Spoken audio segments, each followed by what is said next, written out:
Hello, everyone. The Agency for Peace Building extends a warm welcome to all of you today. Before we begin, we kindly ask that you turn your phone ringers off and don't leave your belongings unattended. But we thank you all for being here today to discuss a topic as important as peace mediation is. So we have a busy day of exciting panels ahead of us, beginning at 10 with A Changing Landscape for Peacemakers, followed by Mediating with Who? Inclusiveness Beyond Rhetoric at 11:45, and at 2:30 we have The Future of Contested Peace Mediation, and final remarks at 4 p.m. I will now pass it off to AP Council President Selena for welcome remarks.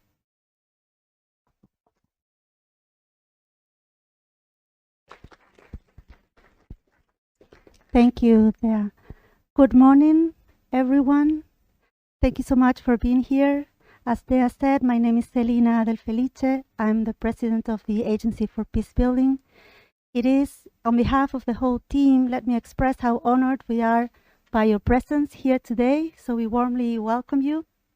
This is a very, very special group gathered here today. And yesterday we started with two sessions on digital technologies and on the roles of Italy in mediation.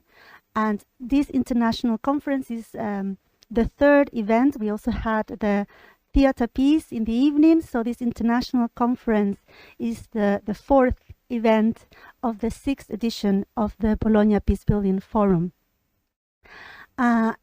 For some of you might be, you have joined us in previous, some of you have joined us in previous years, and some of you join us for the first time. So we really, we really hope that you find this conference enriching and stimulating. For those of you who might not be very acquainted with the work of the Agency for Peace Building, let me briefly say that we define ourselves as a think and do organization, and we work very hard to bridge the gap between research and practice. And we know that that gap is there, and the only way we find to bridge it is to create spaces like this one for exchange as a first step. I think the meeting, getting together and exchange is the first step, and hopefully for dialogue and further cooperation.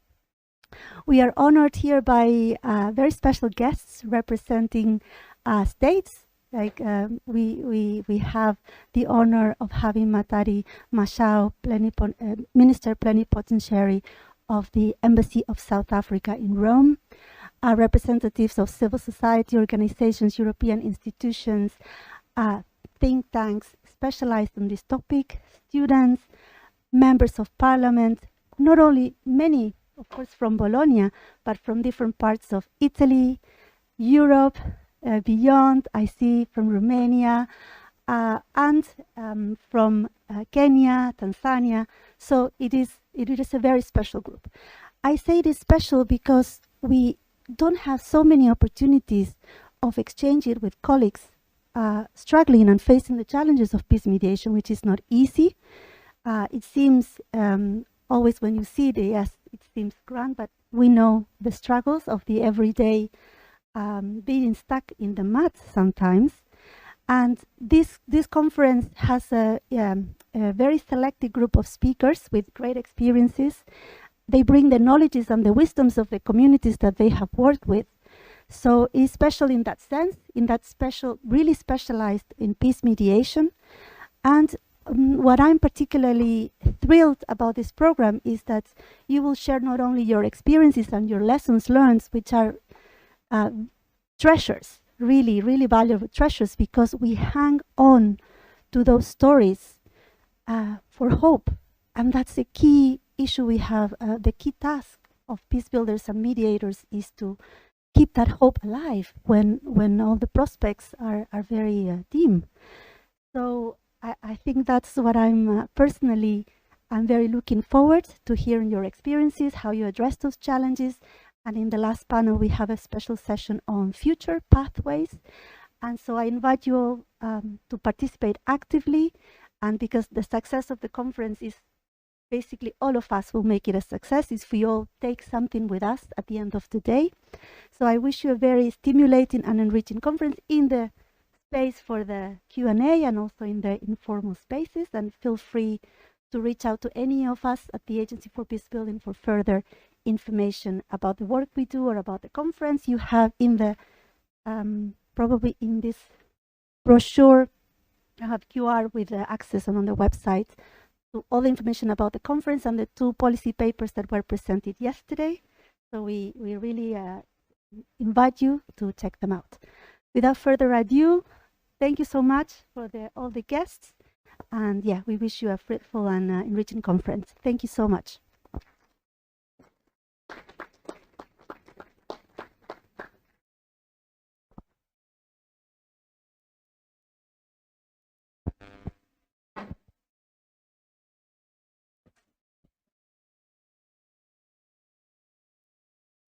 Okay, so welcome to the first panel of today. And the general topic, as we just heard, of this conference is peace mediation at the crossroads. But what peace mediation are we talking about? What do we mean with peace mediation? And which crossroads is this? Is it the crossroads where we had a liberal world order and now it's going to pieces? Or is that a wrong portrayal of what we had and where we're going? Is it the crossroads where peace mediation is something of the past? Or is it exactly the future that we have to stick to in order to make our way through a more fragmented, polarized world? The current world situation can be somehow summed up in these words: a more polarized world with more fragmented conflicts.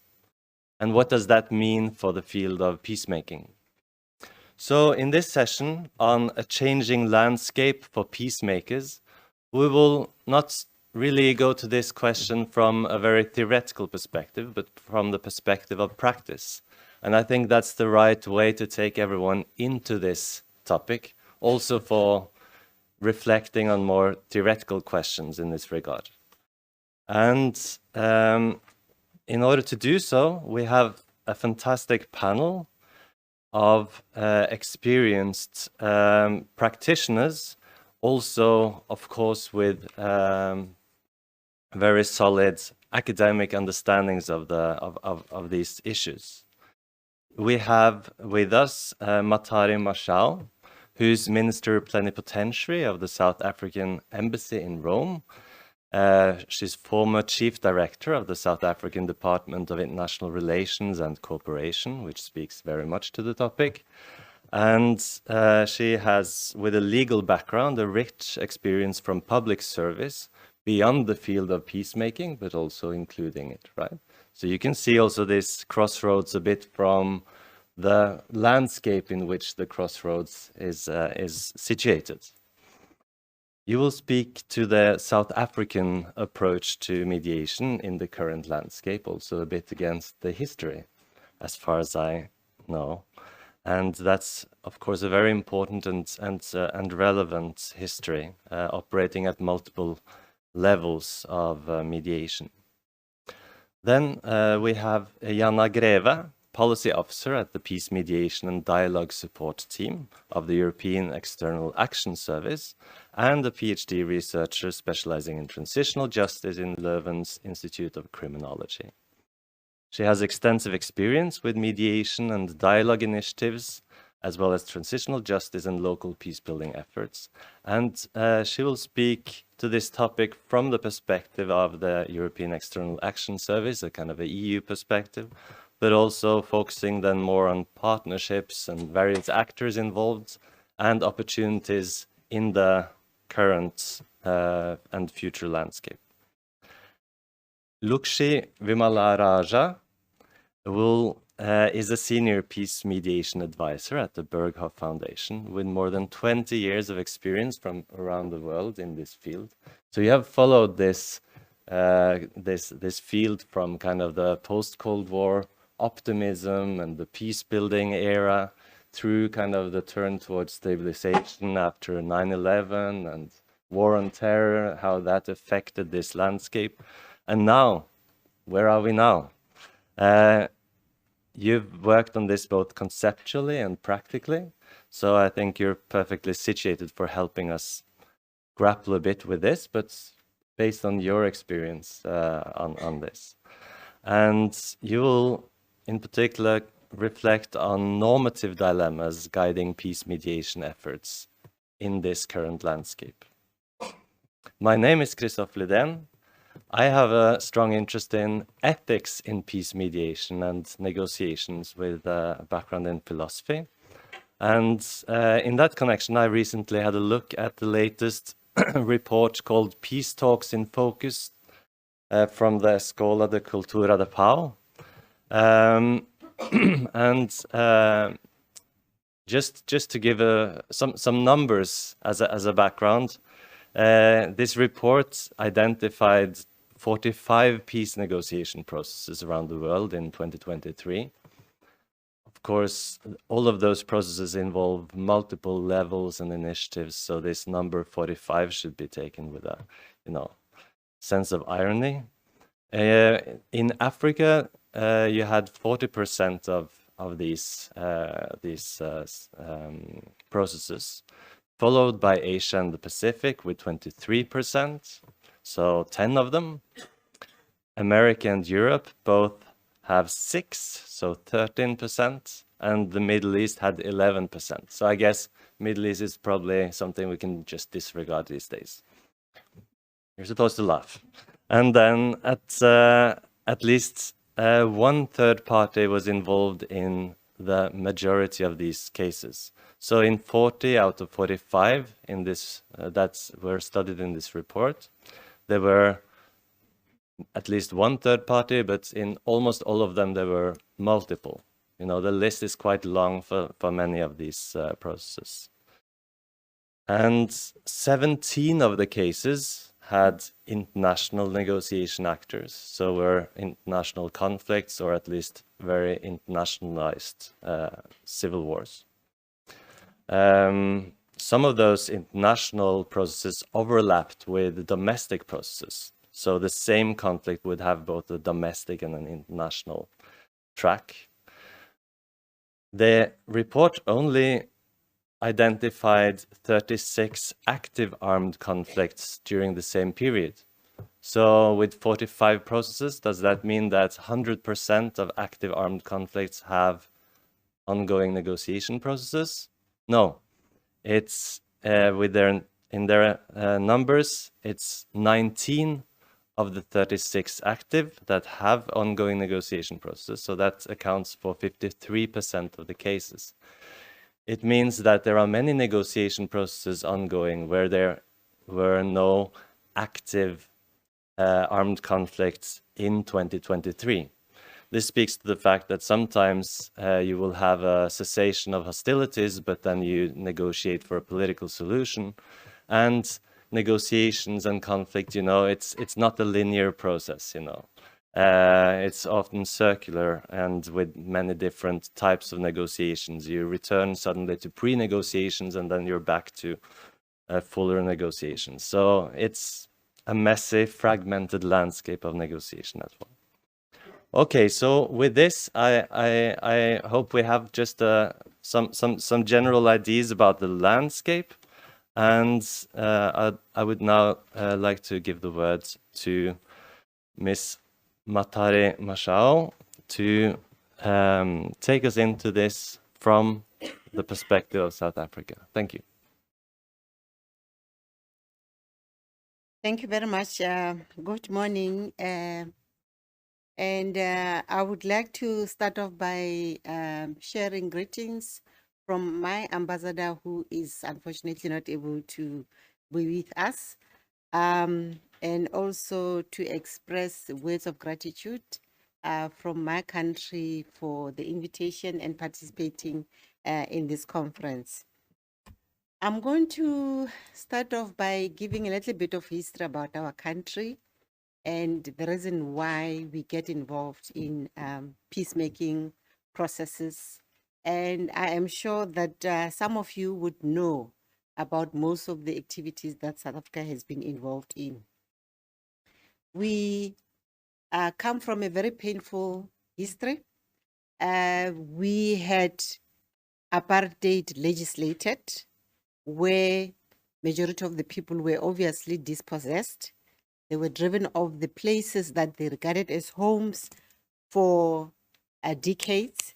And because of that, there was resistance. And this resistance continued for decades. In a country like Italy, especially Bologna and places like Emilia-Romagna, hosted some of the people that had to leave the country because of the brutal treatment in our country. And although some of the people went out to talk to other communities, to other governments, some of the people that were resisting were in jail, others were inside the country, and we know that some even lost their lives. But despite all of that history, in the end, as a country, leaders felt that we have to talk. And that's what started the whole process that ended in 1994 when we had elections. So between the time that the laws were passed until 1982, there were more than 4 million people that were moved off their land. So the problem is still there, that people are not where they were supposed to be staying. And despite all those, negotiations were the solution to our problems. And because of the negotiations, we had elections in 94, and today we are 30 years old. I'm giving this long history to indicate that the Peace Building Forum is on the right track, because that's what is supposed to be happening in the world. When there are differences between people, the only way to be able to resolve the problem is to talk. Because we know that armed conflict harms people, displaces people, destroys infrastructure. Actually, it makes people to go backwards in what they have built. And as a country, we have leaders that have been able to help in getting peace to be a solution to our problems. And I listened attentively when you made the introductory remark that 40% of the peace processes are in Africa. So obviously we have a lot in our hands. And also because most of the conflicts on our continent are also involving war. People end up getting displaced. As I have said, in our country, we have that. And also in these countries that are experiencing conflict at the moment, we also know that women and children end up fleeing from their villages. What I would like to share about what we are doing at the moment without taking a lot of time is that our department, the Department of Foreign Affairs, has a program that trains women to be mediators, to be able to lead in negotiations and so on. This has been running for quite a while, and we are working in relationship with institutions like Accord, and some of the people may know about that institution is based in South Africa. It's not the only one, there are quite a number of them, but for us as a Department of Foreign Affairs, we are working with Accord closely. As I said, we have this program that is training women. We also have another program that is training South African youth. We call it South African Youth Capacity Building Training. We have another program called Advanced Training that is for people that have already undergone the elementary stage of training and they go to the next level. And as a result of this training that has been going on for quite a while, our minister felt that there has to be a way of making sure that the people that have been trained, they give feedback to each other.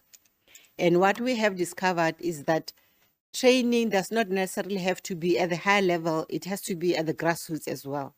Because when there are problems, you can't address them on top and expect that the grassroots will will follow you as a leader. you have to get people at grassroots empowered as well. There is a lot that I could share, but I just felt that I just have to give the snippet of what we are doing as a country. We are involved at the UN Peacebuilding Office, which 3 weeks ago, the head visited South Africa and spoke to our president about operations that South Africa is involved in DRC and also in other communities in our region. They are working together with the SADC in respect of the conflicts in our region, in southern part. But our president is also involved in peace mediation in southern Sudan and quite a number of other countries. What is of importance, which I want to share, is that the training is very, very important. Training of people is very important. And training should not only be for people that are in conflict, because conflict are happening all the time. You have to make sure that people are able to deal with the conflict, are able to deal with the post-conflict situation, and also are able to guard against conflicts arising.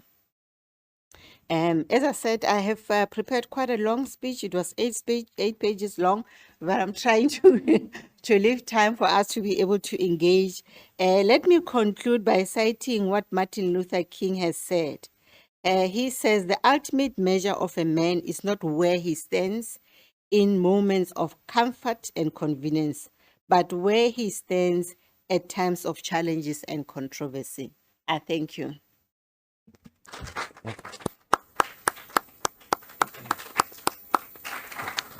Thanks a lot. Very much to the point, and also within the limit of the opening introduction. We want to keep a lot of time also for having a conversation with you all and amongst us, which is why they have been constrained with a maximum of between 7 and 10 minutes. So please, Jana. Thank you very much. Thank you again also, Christopher, for the insightful introductory remarks, very useful.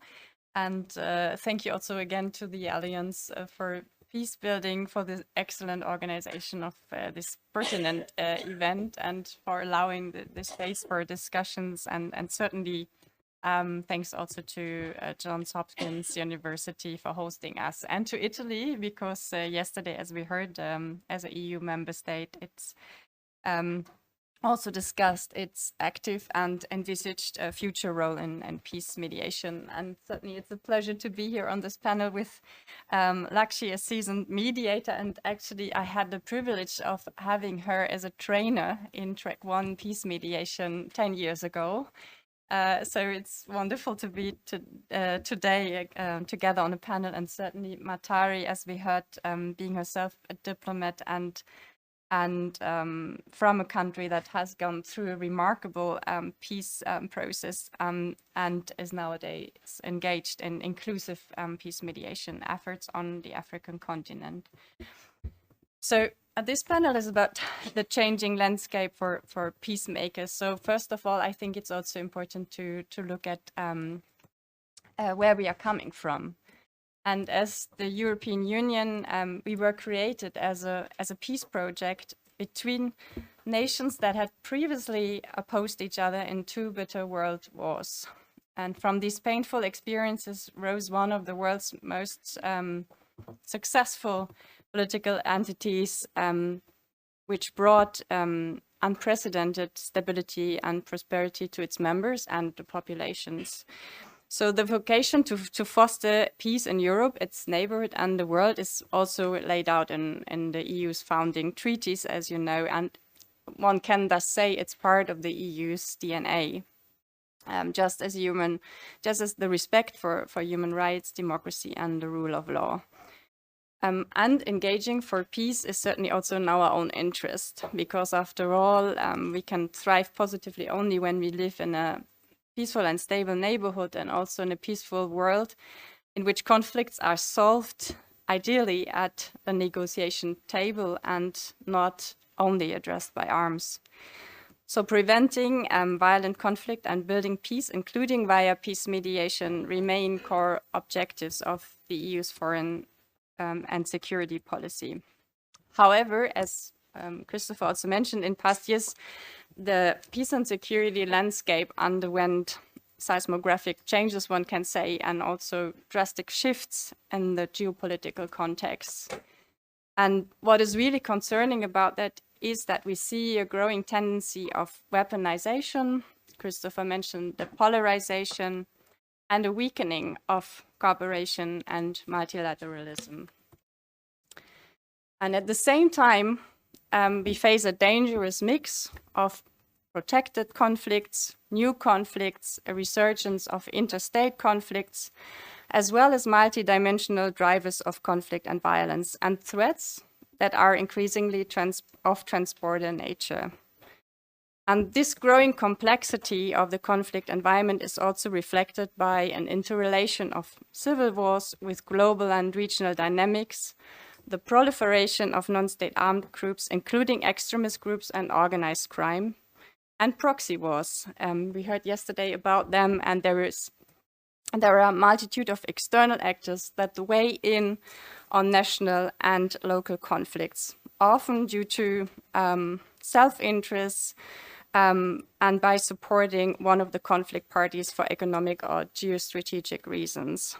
And Yemen, Syria, Libya, Sudan, and countries in the Sahel are all stark reminders of the wider regional and international proxy dynamics at play. So against this backdrop, what does it mean for adaptation in a changing landscape? Well, against the backdrop of daily news and debates on warfare, new defense schemes, and conflict atrocities, the ongoing or new engagements for peace and attempts to prevent and resolve conflict by the means of dialogue and mediation are often overshadowed. However, speaking here also as the EU, the foreign policy and security policy of us needs to remain balanced. And that means we have to continuously make an effort to strengthen peace mediation and dialogue engagements. And we have to keep adapting and maintain our role as a peace project, and also strengthen our role as a partner in a multilateral system with a shared objective of sustainable peace, or to speak with Galtung, positive peace, which also entails human security and fundamental freedoms. And as most of you may know, the EU has a solid policy framework, and we have also revamped our mediation tools. So we have the 2020 concept on EU peace mediation that was endorsed by all 27 member states. And we also have, just as another example, updated External Action Service peace mediation guidelines. And in addition, we also work permanently on conflict analysis to become less reactive and more preventive. And these analytical tools have also been improved to be more gender responsive, given that given the importance of gender relations when it comes to conflict drivers, the gendered impact of conflict, but also gender roles in the aftermath of conflict. However, and to use a quote by Ivan Krastev, which actually our HRVP Borrell used recently in a speech in Oxford, one thing is to be awake, the other thing is to get out of bed. I very much like this quote. And it's not mine. And so what does it mean for us? How do we operationalize the peace mediation tools, the capacities and the resources that we have at hand? Basically, as I mentioned, we have tools and financial instruments that allow us to engage on various levels. And we provide discrete mediation and mediation support in close to 30 conflicts worldwide predominantly in Africa and in the Middle East and North African region. And beyond acting as a traditional mediator and high-level mediation, there is also the role of bringing conflict parties together, and also in facilitation and providing support to mediation processes led by other actors through capacity building, financial and logistical support, and also provision of expertise. And another role is also to build synergies or bridging different levels of mediation. So from the grassroots level to the political level, to contributing to more inclusive processes. And certainly, which was mentioned, we also need internal capacity building. So there is also training regularly and also on demand for example, the EU special representatives. And crucial in all this are certainly partnerships. And here we have the member states that with we certainly cooperate. We also cooperate with the United Nations.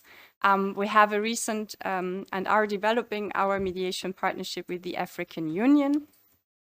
And certainly the cooperation with mediation organizations and civil society organizations are indispensable. So once a year also there is a flagship event called EU Community of Practice on Peace Mediation, and the next edition will take place in October in Brussels.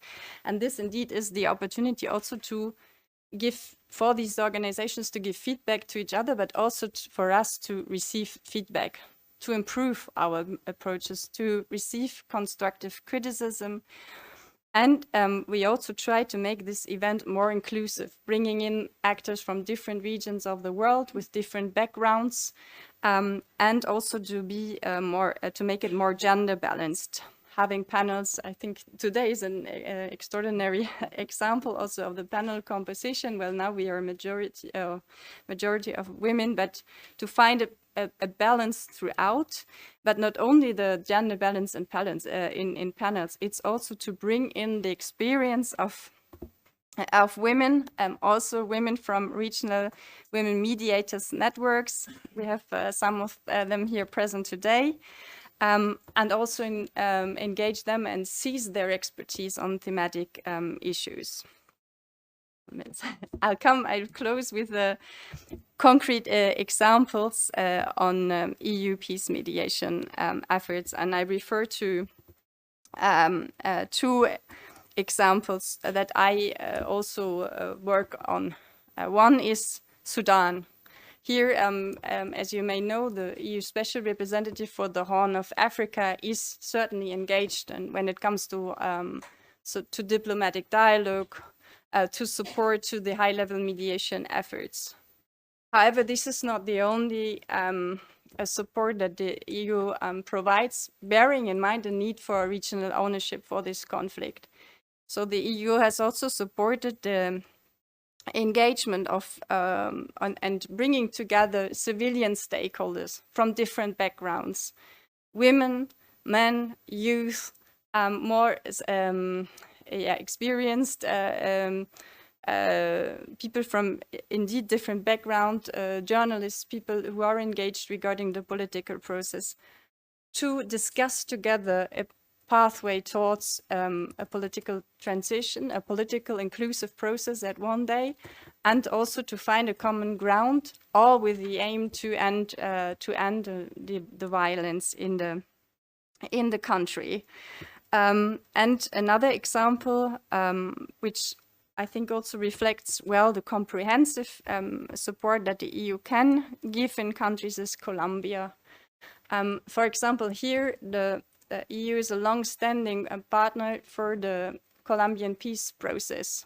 Certainly a lot of focus is at the implementation of the 2016 Comprehensive Peace Agreement of the country, which is very important. However, there are also already ongoing processes, the dialogues with other actors of the conflict that are where the EU is, for example, guarantor or accompanying in different ways these processes. And which is a bit less in the focus, but equally important, support to urban peace. So, for example, in the Pacific region of Colombia, it is a region that has been structurally neglected. The cities are also impacted by organized crime. However, they have achieved urban peace process, including urban peace agreements, but these certainly require accompanying and implementation support. So here also the EU supported via sending an expert, but then also with a longer term project building on that, and certainly all together and in close cooperation with local and national actors. So it's again a partnership effort that hopefully will contribute to consolidate also this aspect of a wider peace process in Colombia. I just close with one remark that I wish to reiterate that there are no military long-term solution to conflicts, and nor can solutions be sustainable if they are based on exclusion. And in the words, or also to provide the words of the UN's new agenda for peace, it is political decisions and actions of human beings that can either sustain or crush hopes for peace. If war is a choice, peace can be too. Thank you.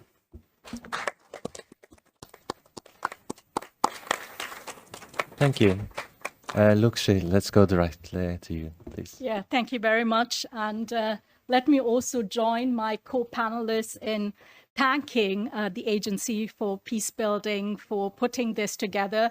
We are at a critical juncture in world's history, so spaces like this for exchange and reflection are very much needed. So thank you so much for this. And also it's a real pleasure to share this panel with very distinguished speakers. Good thing about coming as the last speaker is that I don't have to really say much because everything has already been said. So I'll try to keep it as brief as possible. I would like to zoom into one aspect of this changing landscape, and Christopher has alluded to that, and also yesterday Bernardo spoke about this when he spoke about the trends. That's the emergence of new or non-traditional actors in peacemaking, and what does it mean really in terms of implications for the normative international mediation framework we have been using so far. But before doing that, I would like to also say a couple of words in terms of caveat. So we're talking about actors and we're titling them as new, but these actors are actually not new. They have been in this field for a long time. They were perhaps not really visible because they were operating in their regions, but now they are actually also going more into the global space. And perhaps that's the reason why we're calling them new actors. Like Qatar, for instance, Qatar has a peace mediation mandate enshrined in the constitution. I mean, it's quite a novelty, I would say. It's, as far as I know, the only country which has a very solid mandate, a mediation mandate, already in the constitution. The second caveat is so the so-called new actors are sometimes accused of being involved in norms erosion or norms contestation, and that's perhaps true for some actors, but that's also true for the so-called traditional peace mediation actors. So I'm not going to paint a picture of the good mediators, the traditional mediators, versus the bad non-traditional mediators. And the third caveat is the prevailing liberal peacemaking paradigm, which has been used by the UN and the others, is not working. It has also failed in many contexts. And some even say that's one of the reasons why we have now not only more conflicts, but that these conflicts are not really resolved in the sense of the positive peace Jana was talking about. So this linear model of transition, starting from a mediated agreement backed by peace operations, then supporting elections towards a liberal democratic order, and then integration into the global markets. So this standard treatment applied by the UN has been highly criticized and has not really also worked. So with these caveats, I would like to touch on three normative, let's say, dilemmas we are facing as practitioners these days. The first one is the short-term negative peace versus the long-term positive peace, and Jana has already explained that. So the short-term management of conflicts, where you kind of contribute towards ending violence, and the long-term positive peace, where you really contribute towards transformation of the conflict, addressing the root causes also of these conflicts. Traditional peacemakers have historically positioned themselves as champions of norms, so seeking to promote both human rights and liberal democracy in response to conflict. So the normative framework of international peace mediation was guided by the premise that gender equality, transitional justice, human rights are indispensable for positive peace. Now, the non-traditional powers don't necessarily follow this liberal peacemaking script, right? They place more importance in a narrow focus of conflict management, so containing violence, de-escalation, and economic development. So case in point is Russia in Syria, in the Astana process. It contrasts with the UN's liberal approach, as it didn't really aim at democratic transition, but containing violence and regime stability. The second normative dilemma is impartiality and neutrality. Traditional mediators are seen as nowadays as partial, pushing for liberal democratic outcomes or processes. And this obviously contrasts with mediators who prioritize stability and negative peace. So the question more and more asked in our field is, should mediators be really advocates of norms and or norm entrepreneurs?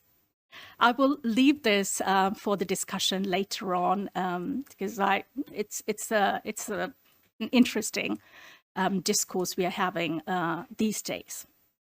Often states involved in conflicts also offer to mediate to enhance their geopolitical standing, advance economic interest, or other national interests. And this often obviously undermines the impartiality and also lead to competing interest within political peace processes. The involvement again of Russia and Turkey in the Astana process is an example to be mentioned. China, on the other hand, benefits actually from the perception of neutrality in regions skeptical of Western intervention. So They say that there are no strings attached to their approach. They frame their approach as one of partnership and cooperation, and even emphasize that it's a win-win cooperation.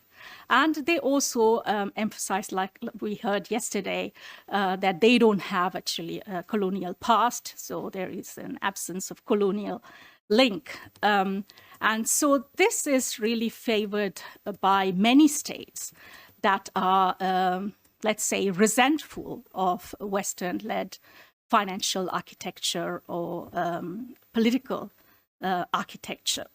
Then we have states like Qatar, who portray or characterize their approach as tactical and strategic neutrality, meaning keeping contacts and connections to all parties. The third dilemma, and this is a perennial challenge in our field, is the inclusion versus elite deals. We heard about this yesterday as well. And as mediators, we always have to balance the trade-offs between effectiveness and inclusion, right? So this tension between inclusive processes and reaching elite pacts to end the war at the possible, obviously, costs of entrenching authoritarian actors and perpetuating injustices is something I think we have difficulties to get around this. So as a field, we have obviously argued for decades for inclusion, not only of gender, but marginalized sections. But now what we hear with the rising wars around the world is that mediation idealism is failing to deliver. It's placing impossible demands on difficult processes. And so even colleagues of mine talk about we need pragmatic compromising, and perhaps this is not the time for upholding normative ambitions. Also something we'll discuss perhaps later on. As Jana was saying, exclusion has led to many conflicts in the world. And so this approach is obviously very questionable. And then you have, on the one hand, the Chinese approach of engaging with states in the first instance, with governments, whether they should actually also engage in a peace process or not. So they seek for state consultation, and their commitment to the principle of non-interference is something which is useful for them in this regard. But then we also have a contradictory trend, perhaps people's revolutions, as we see in Myanmar, for instance. They emphasize that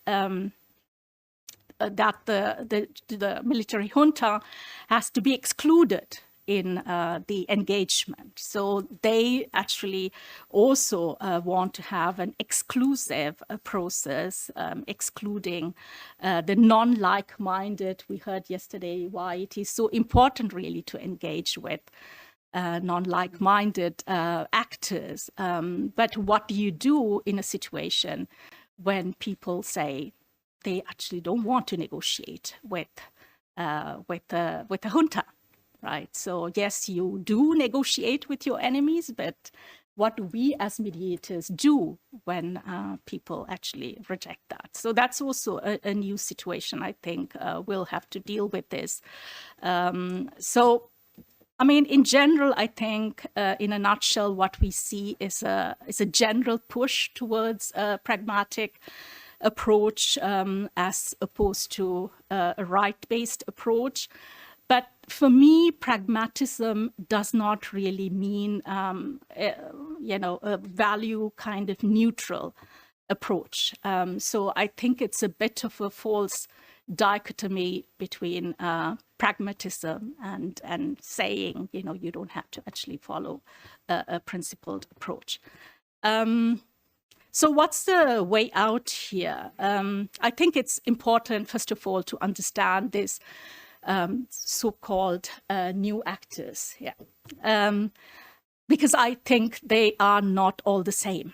And there are differences and nuances, and they do bring a lot of weight to mediation processes. They have leverage, they have access to parties we don't have.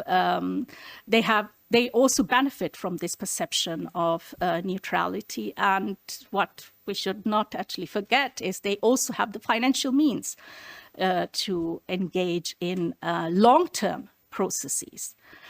So excluding them or disengaging them is actually not an option. I think we'll have to look for hybrid formats. I think we heard that also yesterday. And these hybrid formats are not really new. They have been in the field for a long time, not really discussed that much. So the negotiations between the government of Philippines and the Moro Islamic Liberation Front in 2009, they formed an international contact group, which consisted of 4 states and 4 international organizations, 4 states being Japan, UK, Turkey, and Saudi Arabia. So the so-called new actors. And then we had on the NGO side, local NGO, the Muhammadiyah, the Asia Foundation, HD Center, and Conciliation Resources. So that was, for the first time, this kind of engagement where NGOs and diplomats really worked together in a permanent setting. And I think there are a number of lessons that can be learned from this engagement. And I think we should really look for this type of hybrid formats also in the future. And my last point, there was once Robert Rigliano's concept of network of effective action. I don't know whether anybody of you remember that. It's quite an old concept. It was developed in 2003. The basic idea of that concept was that we need to have a holistic approach to peace building. That's something we obviously all agree to. There need to be creative ways to develop a common theory of action. So not the TOCs, but a common theory of action. And he highlighted the collaboration should be developed actually in a kind of a self-organizing, decentralized and flexible manner. So not the traditional kind of networks where we have some sort of a division of labor and try to somehow complement each other, and it never really works. But the model he was presenting is this self-organizing bodies which kind of operate independently, but under the framework of an effective action framework. Thank you. What a tour de force. And as we discussed between us yesterday, this is also an example of the art of talking about things that we cannot talk about, because there are all the concrete examples that are veiled in more or less forms of secrecy, as I know also Simone Tollens here is working on. So let's get into your thoughts or comments, questions to this, and then I want to give in particular sufficient time also for Matari to expand on your thoughts, as you were so succinct in your introduction. So, but let's open up for a first round. We might take a few questions or comments. Okay, over here, please. Please introduce yourself. Hi, my name is Tara Falche. Thank you so much for having me here. Here. It was a pleasure to hear. Perfect. It was a pleasure to hear all your insight. My question is on the basis of inclusion. We talked about how being included within peace processes leads to a greater conversation, and we also talked about exclusion. And yes, exclusion leads to silencing, in particular, indigenous voices within throughout the world. Therefore, my question is, how can we incorporate indigenous voices within the peace process and negotiation process, as myself being from the Navajo Nation? Thank you. Thanks. Good starting point, please.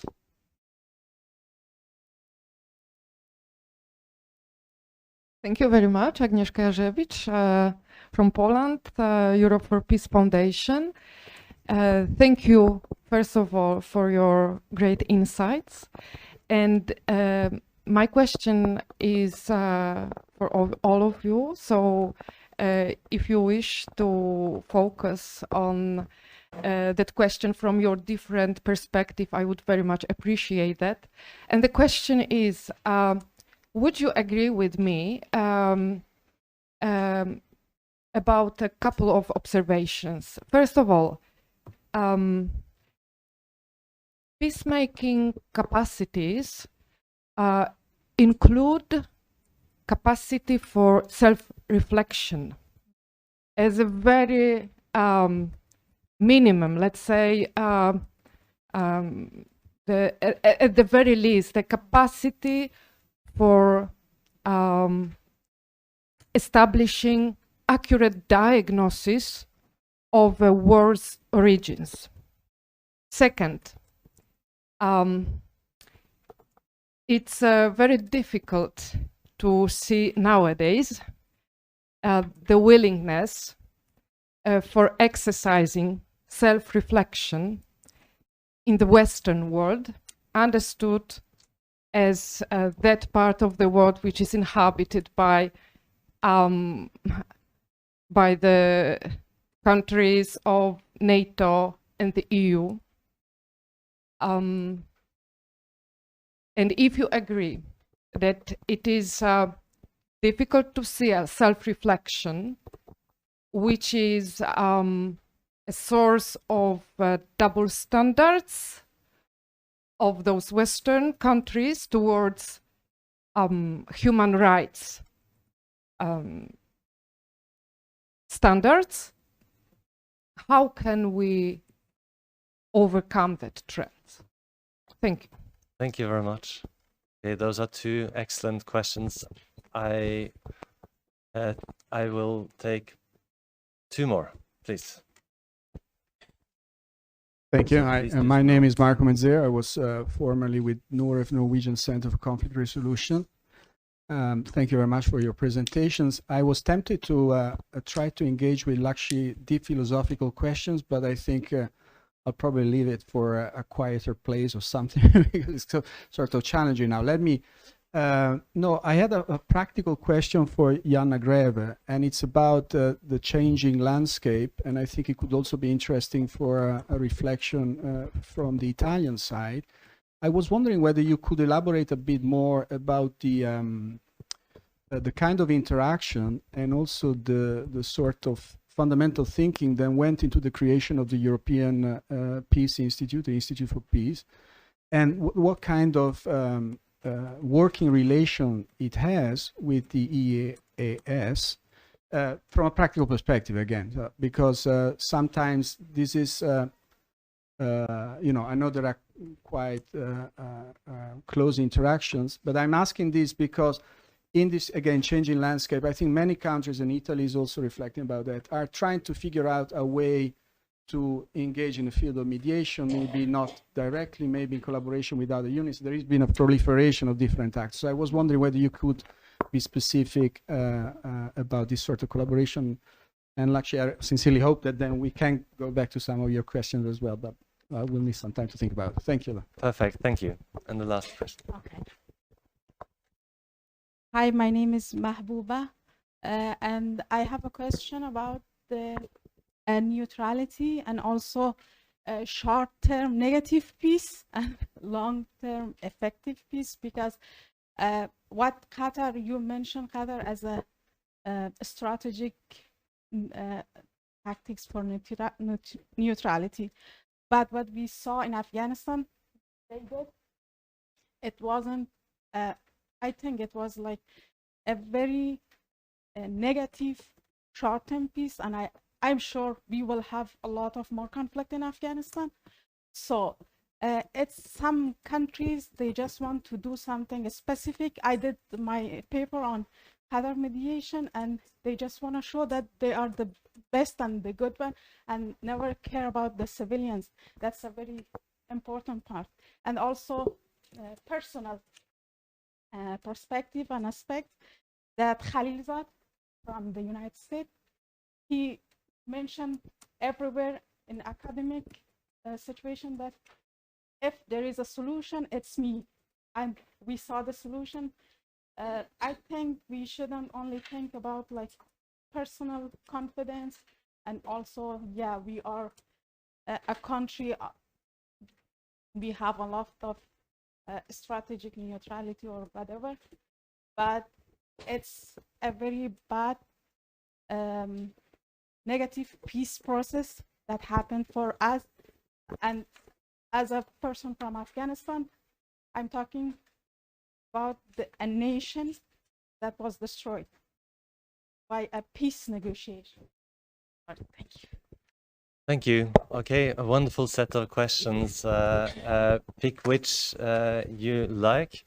Maybe I'll try to sum them up as firstly a question of inclusion, including in particular indigenous voices in peace processes.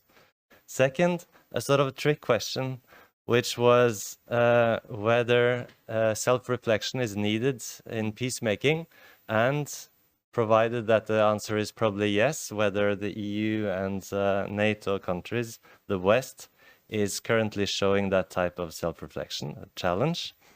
And a practical question of the European Institute for Peace connection to EAS. And lastly, what went wrong in the Afghan peace process? Okay, so just a small challenge for you. Matari, would you like to start? Okay. Thank you very much for the questions. I think I'll address the one about inclusion. And I'll talk about the experience that we have in South Africa. I was very brief when I was talking earlier because I thought we'll have enough time for question and answer. And at this stage, I would like to mention that in respect of training, we have focused on women. And also just to address something that I forgot to mention, when there is armed conflict, most of the time, the people that are most affected are women and children. But when it comes to negotiations or mediation, women are often excluded. So in South Africa, we decided deliberately to make sure that women get trained. And as I've mentioned, training is not only on top level, it's also across the board, grassroots, people who are in communities and so forth. And one of the things that we have done over and above training, our minister launched a network of women mediators 2 months ago. Now, women mediators will be meeting on annual basis to reflect on what effect they've had in their various activities. And in that way, they'll be helping each other in making sure that they grow and they develop in the areas that they're operating in. I think I will stop here and leave the rest of the questions to our colleagues. Thanks. Please. Wants to go next? Yeah, I think your question about including indigenous voices is a very good one, because obviously when we talk about inclusion, usually that's meant, including women in the process, including their voices in the process, but not really the indigenous marginalized communities.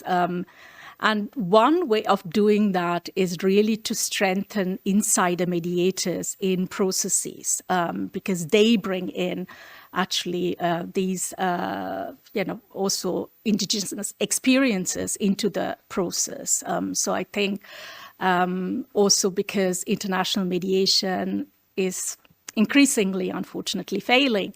I think we'll have to look more into resources within countries, and it's high time anyway. I mean, we talked about localizing peace, and so for me, that's the way how we can really ensure that the indigenous voices are heard and taken into consideration. The second question about self-reflection, yeah, it is indeed a tricky question.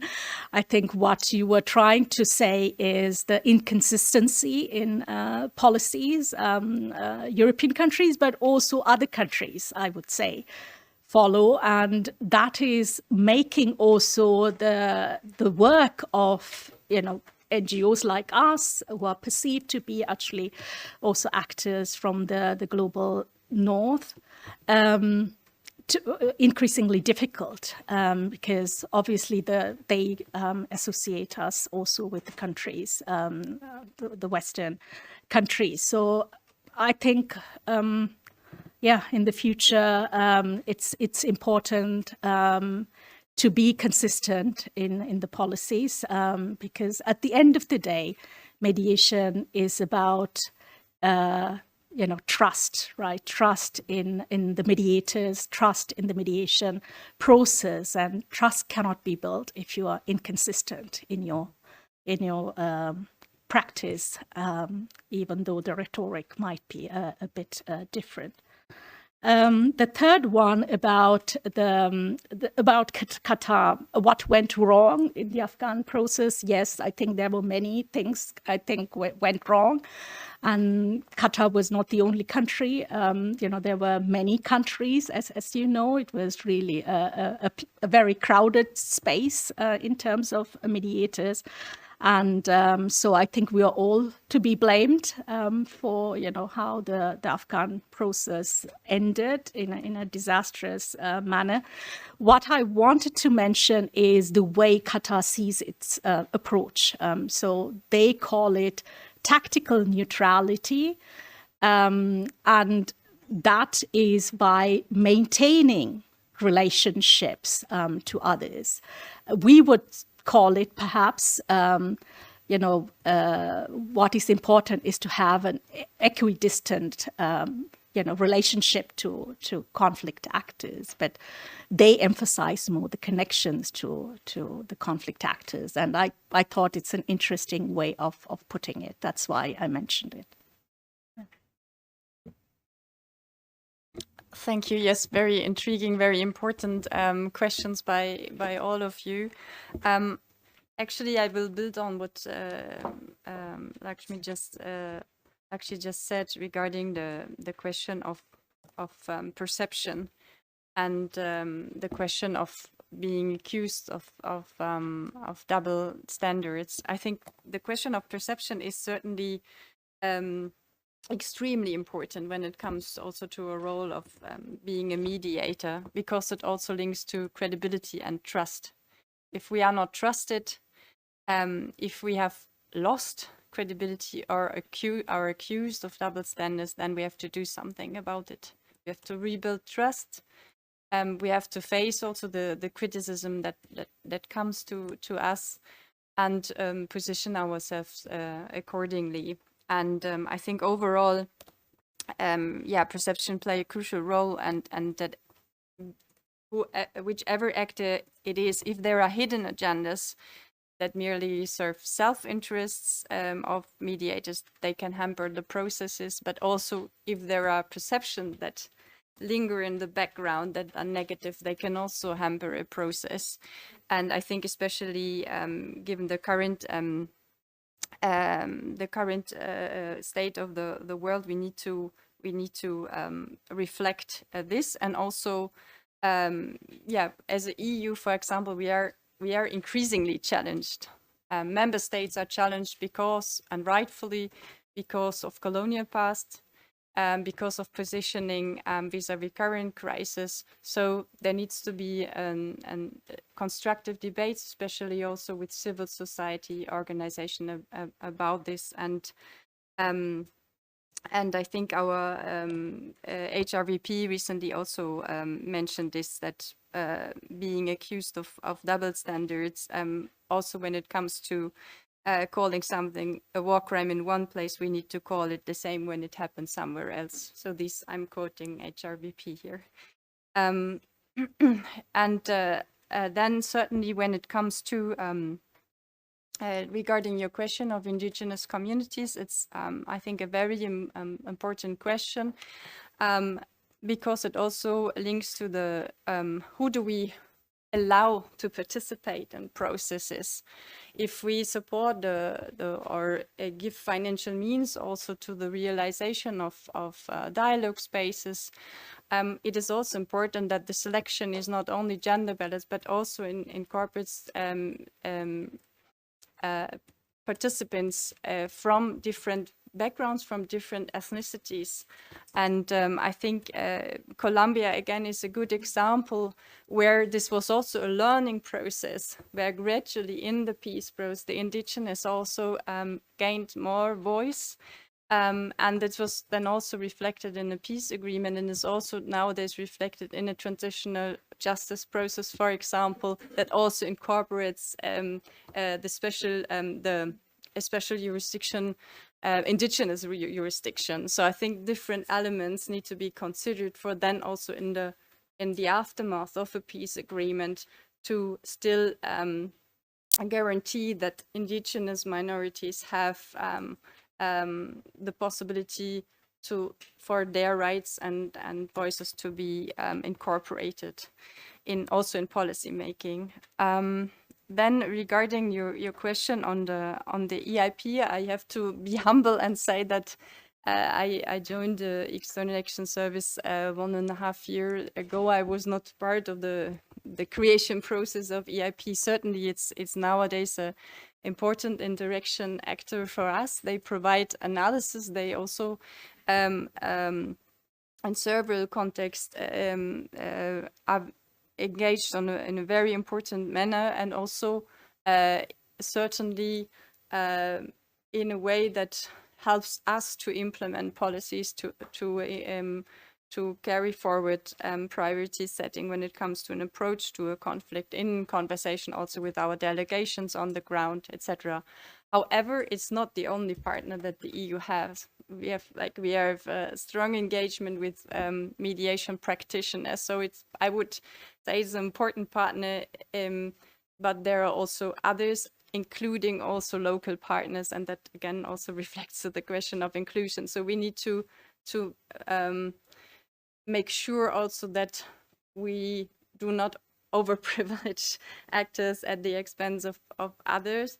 I think in general, certainly having different countries have their strong mediation actors, with the CMI based in Finland, Berkhof in Germany. So there are certainly based in member states, but they are acting as international actors on a global level, and we need to work with them. And certainly the question of short-term versus long-term solution, I think this is a continuous learning process.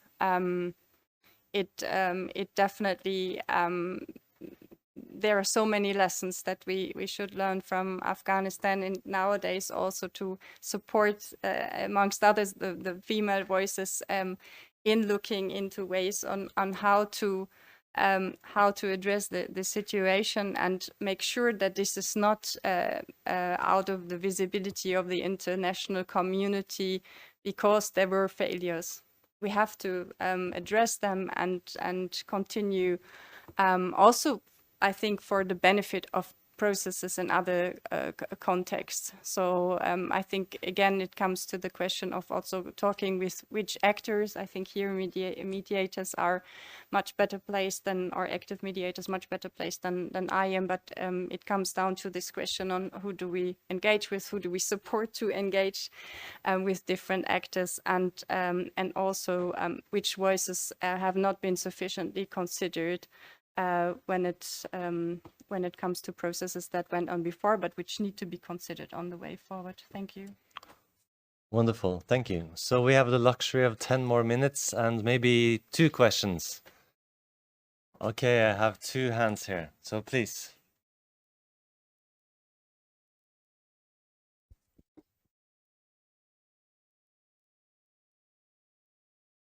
Thank you and good morning. My name is Antonio Marchesi and I'm the director of the Peace Studies program in the American University of Rome. I wonder if Matari is willing to elaborate on South Africa's role in bringing the genocide case against Israel before the International Court of Justice, if that is not out of order, especially sort of as part of the eternal question of pursuing peace and justice at the same time. My personal concern is that the case might backlash to the extent that if the ICJ, which is a court of law and has adopted a rather cautious approach on several occasions, should not find all the strict legal requirements for genocide to be present, and considering that it has no jurisdiction on other international crimes. And more in general, I mean,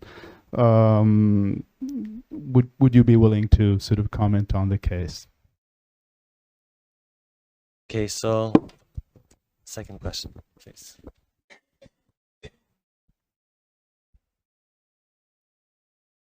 Hi everyone, and thank you for your presentation. I'm Giulio Lavorato from University of Naples, L'Orientale. My question is for Gianna, if I may, and is about Colombia, since you mentioned the case.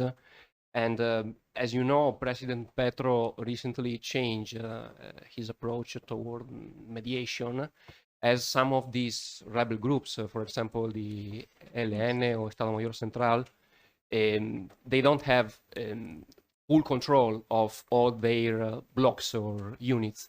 So there are some of them that they are eager to dialogue, and some of them which are not. So what Petro recently decided is to go along with the blocks which are willing to talk. So like changing the mediation strategy, he's no longer talking with the ELN as a whole, but with the different blocks. So it's, in my opinion, a great example of adaptation, also improvisation, but it's also a risky one because it's fragmenting the efforts and it's also time and resource consuming. So I would like to know what is the EU stance on this, since you mentioned that the EU is still engaged with the process, and if, I don't know, this can tell us something that we can eventually export to other scenarios. Thank you. Okay, Matari, do you take the challenge? Okay. Thank you very much. I am going to try, but obviously because the case is still ongoing, I would not be able to go too far. South Africa has been very consistent in saying all human beings should be treated fairly. All of us have human rights. And also South Africa condemned the killing of the Israeli on the 7th of October. But then the reaction of Israel, as a country, we felt that it was too much because it's still ongoing. People have been displaced, infrastructure has been destroyed, and this is not something that started now. It's been ongoing before, but now it has become worse.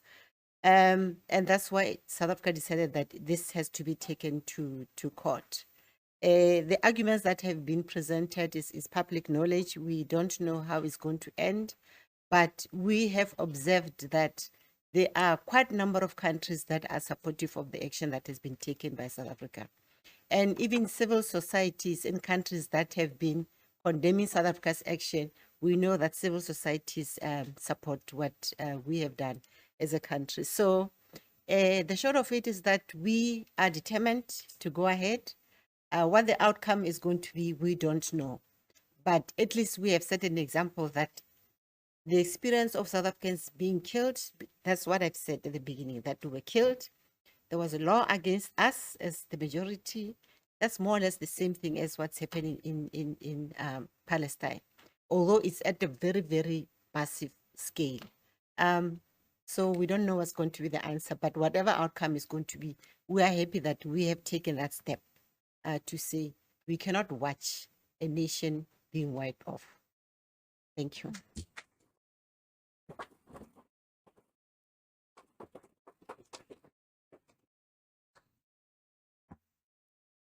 Thank you.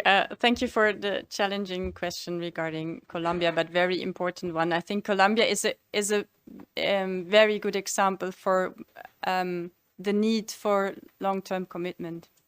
And certainly the EU is not the only support partner to the country. There are also like several EU member states, Norway, the UN, the OAS engaged since many years in the country. And that also shows that these concerted efforts and resources are important to accompany a highly complex peace process that addresses a conflict in its various dimensions that has been going on since decades in the country.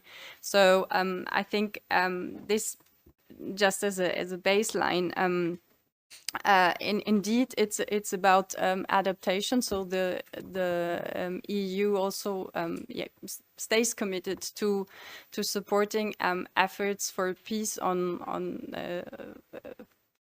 various levels, and also the new approaches to talk to those who are willing to talk. I think this is extremely important. This does not exclude that the challenges that persist can be, these challenges cannot be ignored. Also, there needs to be debates and approaches by actors also other than the EU to continue the work with the groups or the fractions that are not yet willing to talk, and to find out the reasons why, what are their positions, what are economic interests, how could all these questions be addressed. But overall, I think it is important to indeed engage and support the engagement of talks and find for example, regarding the EMCs, to support these platforms to discuss indeed the long-term economic prospects, also the issues that affect the different regions of Colombia. It's another example also that we see that a country is not a homogeneous block. There are very different problems in the different regions in Colombia, and these need to be taken into consideration. And again, the EU there supports also the local peace efforts, and also certainly with other actors, the question also when it comes to legal avenues for those who in the end defect. There are many questions still open, but to continue with experts from different with different backgrounds, but also from other contexts. I think it's Colombia is often used as an example, but it can also benefit from examples of other countries. And I think there the international community can also support of bringing in these different options, so that also the actors being engaged in dialogue can create also their vision for peace, hopefully. So just to say that in that sense, it cannot be certainly remain a process that exclude groups, but I think whoever comes on board on the process that is and has a genuine commitment to a dialogue process, that's another thing. This should be supported, while also questions, especially also for the youth and those who join the other groups still or being forced to join them, this needs to be addressed as well. Thank you. Luksha, do you have any observations in this regard? Colombia is often seen as kind of an ideal case of peace negotiations, also because it's very much domestically driven with international support structures. It's committed to international law, international criminal law, and it is in stark contrast to the Afghan case of, for instance, the US-Taliban negotiations. That's can hardly be called peace talks at all.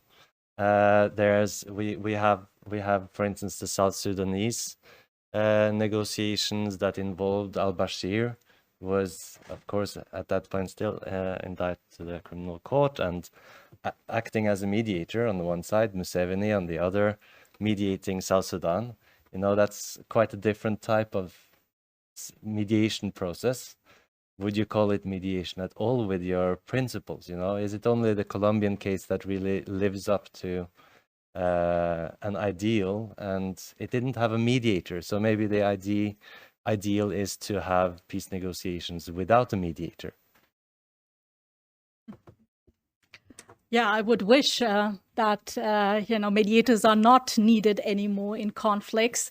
But the reality is, the reason why we have conflicts is because there is no trust, right, between the parties. And ideally, the mediator would come in there to bridge, to build bridges and to increase trust and to serve as an honest broker.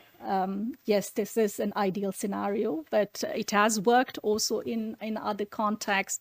And I think we will have to really, go in that direction of showing also that we are trustworthy as mediators, because without mediators, it will be very difficult in very protracted conflict where the trust is really destroyed to find a negotiated settlement. So the Colombian case is really an interesting one, also with historical conflict, right, with different armed organizations. It's not only the ELN, before that FARC, but also before that many other armed organizations like the M19 and so on and so forth. So it's a country kind of, which is, I would say, had to really deal with a number of conflicts. But also there are kind of reasons for that, right? A number of grievances were not really addressed, whether the marginalized sections or the social conflict in the country. And now the situation is also quite complicated. I would say you don't have really cohesive groups, and it's always very difficult to mediate or even to negotiate in contexts where the landscape is so fragmented and you don't have really a command structure in place like with the ELN. They have regional leaders in many different different regions, and so so it's a complicated matter altogether. But if I may, I would like to also add to the South African case, and on a meta level. 1 minute.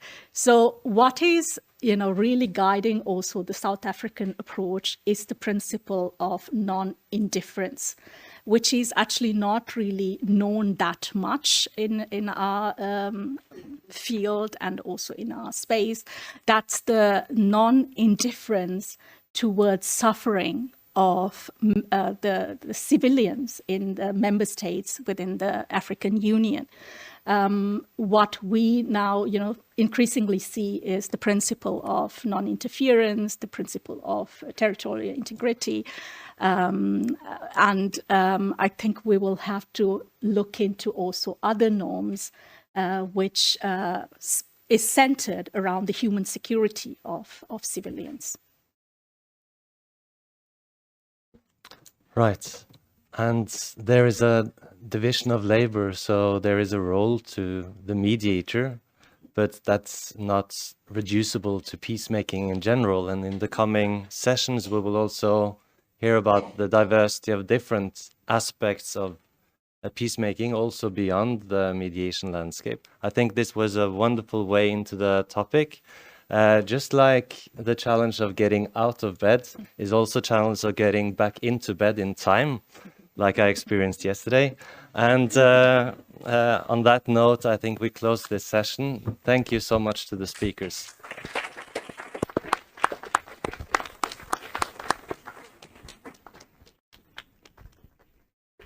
Thank you very much to our distinguished panelists and Christopher for moderating.